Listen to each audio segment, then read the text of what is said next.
Thanks for staying up late with us on the show that covers all things people, power, and politics. And we're talking about all three tonight. This is The Pulse. I'm Raj. We have a loaded show for you tonight. Some big name guests and no time to waste. So toss that phone aside and let's go. The big story of the day, President Trump puts D.C. police under federal control. We're talking with former Detroit Police Chief Ralph Godby and Reverend Wendell about what this means, plus how the numbers don't back up the president's claims of what he calls rampant crime. We'll be breaking down those numbers coming up in a few minutes here. And Council President Mary Sheffield is in Studio C after her resounding primary victory in the race for mayor. How she plans to move forward in the sprint to November. We'll get to all of that in just a few minutes. But first, we want to run through some of the other big stories making news right now. And as always, a lot going on, beginning with the governor and the president. You'll remember they had an Oval Office meeting last week that we told you about. Well, at this hour, we're learning the governor told President Trump the auto industry he pledged to save is being hurt by the tariffs he's putting in place. She reportedly also had a slide deck to get her points across as she had that meeting with President Trump. We understand the president made no specific comments or commitments back to the governor. A judge ruled grand jury testimony that led to the indictment of Jeffrey Epstein's former girlfriend will stay sealed. The judge said federal law almost never allows for grand jury transcripts to be released, adding he reviewed the materials and found the public would learn next to nothing about the case against Ghislaine Maxwell. The judge suggested the real reason the Justice Department wants them unsealed is to fool the public with the, quote, illusion of transparency. And a federal judge will hear arguments about if the Trump administration broke the law when it deployed the National Guard and Marines to Los Angeles after protests over those immigration raids. You remember that? The Trump administration federalized the National Guard over the objections of the governor and city leaders. The state is asking the Trump administration to return control of the remaining troops to the state. The 1878 particular act that actually prevents the president from using the military as a domestic police force. The case could set precedents for how President Trump can deploy the Guard in the future. And speaking of the National Guard, 800 troops are being deployed as President Trump takes over the Washington, D.C. Police Department. He declared a public safety emergency and says the administration will remove homeless encampments. The president invoked Section 740 of what's called the Home Rule Act. He says it's to fight crime, but the district's mayor says it's simply not necessary.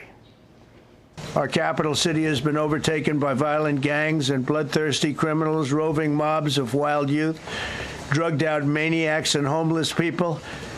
And we're not going to let it happen anymore. We're not going to take it. We experienced a crime spike post-COVID, but we worked quickly to put laws in place and tactics that got violent offenders off our streets and gave our police officers more tools, which is why we have seen a huge decrease in crime. And the mayor is right. And this is where we bring you the Fox 2 reality check. It's so important because the numbers, they don't match up with what the president claims, that things are getting so much worse. In fact, violent crime peaked in D.C. in 2023. But police stats that you see here show it dropped 35% this year. Homicide was also down 32%.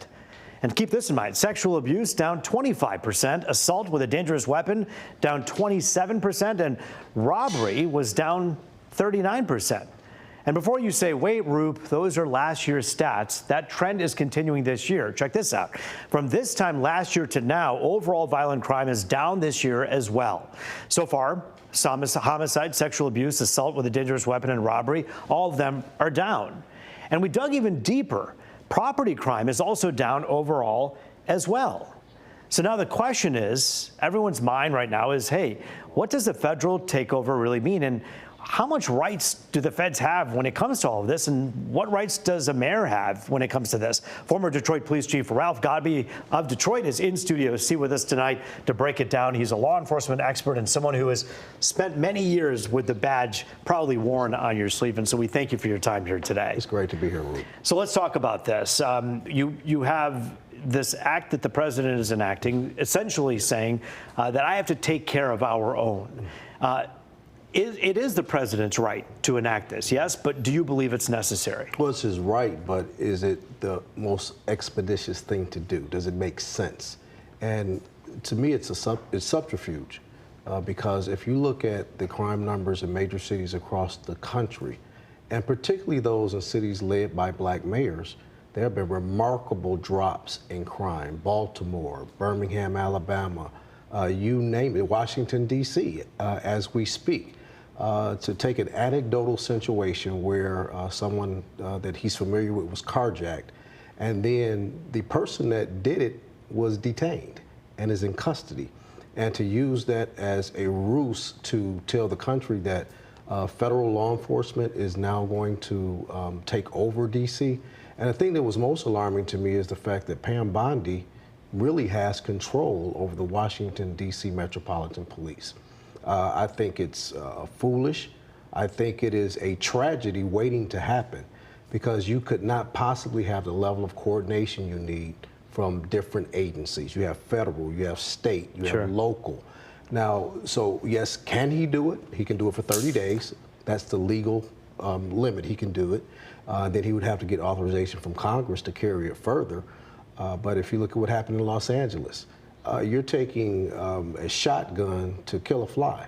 To do these things, it really infringes upon the rights, the constitutional rights of law-abiding citizens. But let me ask you, in taking devil's advocate here, the folks who are involved with the melee or the incident that happened this past weekend, 100 or so youth, the people around that area, men who would argue, would have a right to be peaceful and to be able to share that space with them. And so something needs to be done.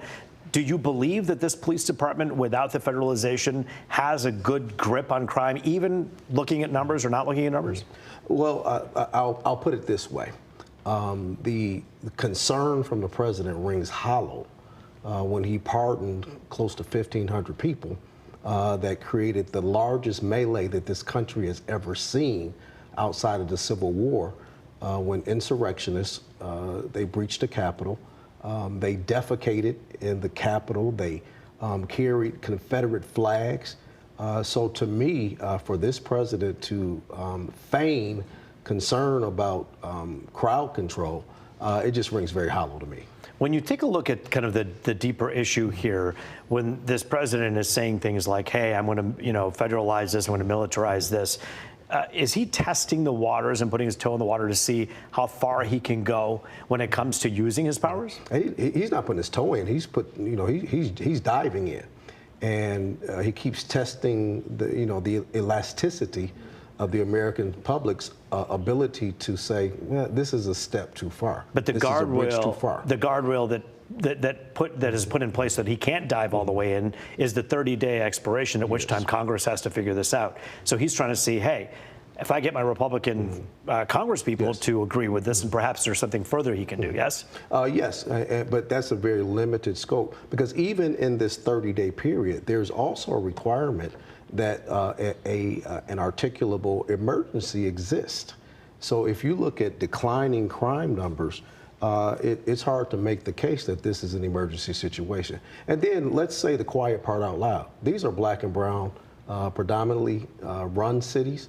These are cities with large percentages of African Americans. And let us not forget, this is the president and this is the DOJ that has stopped oversight of police departments to make sure that black and brown people have their rights honored through consent decrees and memorandums of understanding to make sure that minority and disenfranchised populations have fair policing in their communities. So perhaps. So I have no confidence, Roop, that, as a matter of fact, when you add what he said today, that pretty much the police can do what the hell they want as far as what's necessary in his mind to take control of the crime situation. When you look at the root issues here, when you look at disenfranchised youth who need, mentoring and the help to lift themselves up, we've seen programs like that work well here in Detroit. They work very well. Talk for a moment about maybe the energy that's being spent on militarizing can be spent on helping these young people. Perhaps we get our way into a much larger solution. No, absolutely, and you're 100% correct. If you look at the CBI initiatives that are going on in Detroit, very successful. And they, community policing has a history in Detroit that goes back to Coleman A. Young. And we have been very successful over the years of tackling some very, very serious crime problems. But what I would add is the fact that crime suppression is a tactical issue. So if you have rioting, if you have civil disorder, it's a suppression. But the thing about suppression is it's like holding a sponge. If you hold a sponge, it's going to stay in the form that you hold it. But as soon as you take it off, it goes returns back. Yeah. So he is not substantively doing anything to address how do you, over time, make sure that crime is not the issue that it is. 30 days from now, we'll be revisiting this, and you hope that you'll come back and talk to us as Absolutely. well, and we can read into what's going on as we move forward with this initiative we're watching the president put into place. Chief Gabi, good to see you. Thanks for your time, as always. Great to have you with us. Next on the Pulse, she won her primary campaign in a landslide. Now she's looking ahead to November. Detroit City Council President Mary Sheffield on her bid for mayor. You're watching the Pulse here on Fox 2.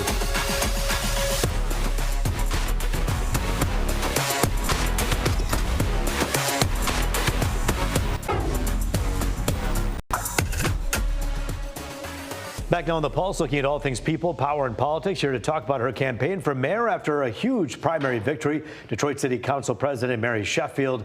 And we obviously thank you for your time. Thanks for joining us here. Always good to be here. If you could, by the way, watch our interview with Pastor Solomon Kinlock on fox2detroit.com. We had a chance to catch up with him as well. We'll begin with the news of the day. I kind of want to take things forward and give you a hypothetical.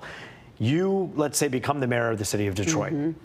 And you find out that the feds say we're federalizing your police department. What's the first thing you do when you pick up the phone and talk to the president? I mean, I think we have to fight back. You know, I come from a legacy of civil rights, social justice, and we have to speak truth to power. We know that, you know, some of our darkest times in Detroit, when we go back to the '67 riots and the insurrection that took place when we had the National Guards come to Detroit, and what that did and what that meant for our city. And so I am a firm believer in home rule. I'm a firm believer in respecting the democratic process and understanding that we have elected officials in Detroit who can make the decisions to best determine how to address the issue of public safety. And so I would have some very bold and firm conversations about what I believe is best for our city, but also work with other elected officials and mayors across this country to figure out our pathway forward. When, if any, is there an appropriate time for the feds to, let's say, militarize or federalize the police department in a city? I mean, I think that should be a determination by the local elected officials in the state of Michigan. You don't believe the feds should be involved? I think if that were to happen, it should be a conversation with the state of Michigan, our governor and our city, our mayor, and the local elected officials who make that decision, if in fact that's warranted at the time. You had 50,000 plus people who decided to go to the ballots and cast their vote for you. Yes. You have a city of closer to 700,000 people, so many of whom didn't vote. What do you tell the folks who didn't vote on the other side of that camera why they should vote for you? Well, if you care about the future of this city, if you care about the quality of your life, if you care about public safety, if you care about housing, affordability, great paying jobs, ensuring that our neighborhoods are redeveloped and that this city is moving forward in a positive direction, we must get out to vote. This is the first time in 12 years that we have an opportunity to elect a new mayor that will govern and really shift the trajectory of the next decade of our city. And so I just want to encourage Detroiters to get out, to not sit out, because oftentimes we let other people decide our fate and our future. And so I want to see more people out, and we're going to be doing all that we can to ensure that we're really articulating how your vote impacts your quality of life. What about the folks who live in some of these neighborhoods and they just hear, well, they're watching right now, they hear you say things like better housing, better education, all these kind of talking points as they would perhaps assume. How do you take those points and turn them into action and convince people that you're the one who can make those changes? Well, I think that's what we've done. And I think that's why you had such a resounding victory in my initial run for the primary race. Not only am I talking about what I want to do, I've tried to do that serving as a city council president and on the city council, whether it's housing affordability, creating the city's first ever housing policy, to bringing grants and home repairs for our seniors and disabled within our neighborhoods. I've tried my hardest as the council president to address these issues that are so important to everyday Detroiters. And now, serving as mayor, I have the ability to take that work to another level. And so very excited about this opportunity, and I believe Detroiters should be excited and encouraged as well. We talked to Mayor Duggan not long ago when he came on this show to talk about his run for governor. And he proudly said that this is the first time in recent history that the city council isn't fighting with the mayor. Yes. And that's something that obviously, you know, you have a big part in that, right? Yeah. Why is that important to you? And do you think it's ever important to fight back against the mayor? Oh. And do you believe that this mayor, did he do anything that you believe that you could have pushed back on? So, I mean, if people have studied my time on council, I've never been a rubber stamp. I've always challenged the status quo. I've always pushed for more because council, our role and responsibility is to be the checks and the balance of the mayor's office. And so I'm very proud of that work. But now, again, serving as mayor, yes, I do think there are things that we differ on. For example, I would love to see more of a focus on neighborhoods. I would love to see more of a focus on building infill housing and creating more paths to home ownership for our residents. You think more should have been done in the last 12 years for all of us? I think more could have been done. And as much as I could have done on the council, I tried to push that. But we all have our priorities, right? Mayor Duggan came in and he had a mission and a plan, what he thought was important. And I think in a lot of ways, working with council, we have laid the foundation.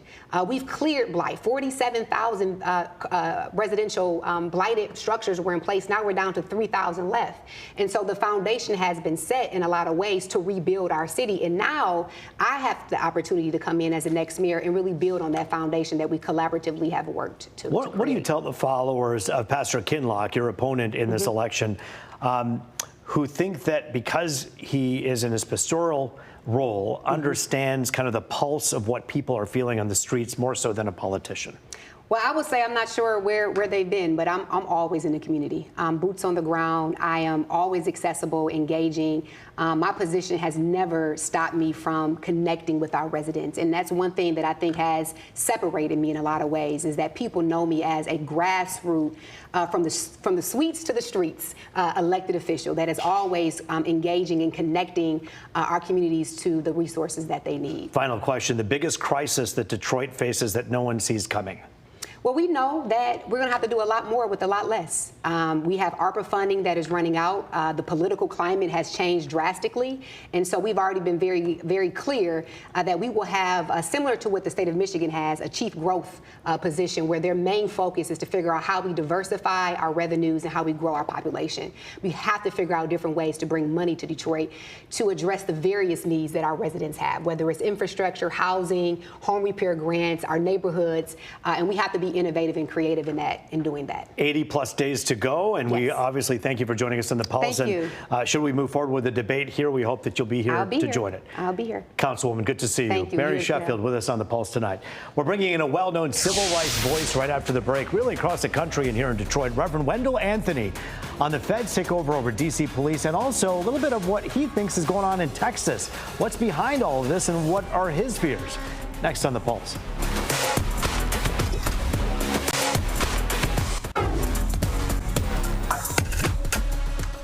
It is People, Power, and Politics. Welcome back to Detroit's only nightly political talk show. Here now to talk about the federal takeover of D.C. police and a lot of other issues, including some civil rights issues that are front and center right now. Reverend Wendell Anthony, he's the president of the NAACP Detroit branch. It's always good to see you. Thanks for joining us here on the Pulse. Thanks for having me here. What a pleasure. Although these are some circumstances that perhaps are not a pleasure to speak of, especially for someone who for so many years has been working to defend the rights of good Americans in this country. The thing that is the most alarming to you right now, there's a couple things, but what's going on in Texas right now, you believe that that is symptomatic and emblematic of something more serious. What do you mean by that? I think it's very serious because what you're finding is a reduction, elimination of black and brown voters. The gerrymandering process is a historic one. It started with Elbridge Gerry, who was one who helped to write the Declaration of Independence, and then he went on to work on the convention of the folk who put the country together constitutionally. And so we've used this, both Democrats and Republicans have used it. Unfortunately, what's happening in Texas is a blatant disregard of law. President Trump called Governor Abbott and said, man, find me 5 seats. I need 5 more seats to make sure we can hold on to the Congress. It's similar to what he did with Georgia when he was running for president. And he called Brad Raspinger and said, I need 11,860 270 votes. And so it's consistent in that regard. Gerrymandering is a process that should be eliminated. There should be a national independent commission for all of the states that look at lines and look at demographics and make certain that people are represented. If we had passed the Freedom to Vote Act when Sarbanes introduced it in 2022, which banned midterm redrawing and gerrymandering, we would not be here. If we passed the John Lewis Advancement Act, we would not be here. So there's ways we can remedy this. So there are ways, but those ways, as you just mentioned, Yes. too, that didn't quite work, both in 2022 and afterwards. Yes. What is it that you believe needs to happen from a governmental level to do this the fair way in your mind? They didn't work because the people didn't work them, because the politicians didn't work them. The Freedom to Vote Act was passed in the House, but the Senate did not pass it. 2 votes short because of the filibuster. I'm saying don't give up on that. The people have to rise up and say no more. This won't go. Particularly, it has a negative impact on black and brown people. There's a move now to stop and eliminate folk from voting. You already had, I believe, a segment talking about the numbers that did not vote in Detroit. That's around the communities, the country. It brings down the hope, aspiration, the belief of people that voting makes a difference. It does make a difference. Don't go for the okie doke. Don't be stopped because of this intimidation and the fact they want to take your vote away. Not voting is a vote. How do you get people who feel disenfranchised and who feel that their vote doesn't matter, not count, I understand. not matter? How do you get people invigorated? You got to make it personal. This is personal, y'all. It's about your mama and your daddy and your grandmama and your grandfather. It's about your Social Security. It's about your health care. It's about your educational rights. It's about your civil liberties continuing.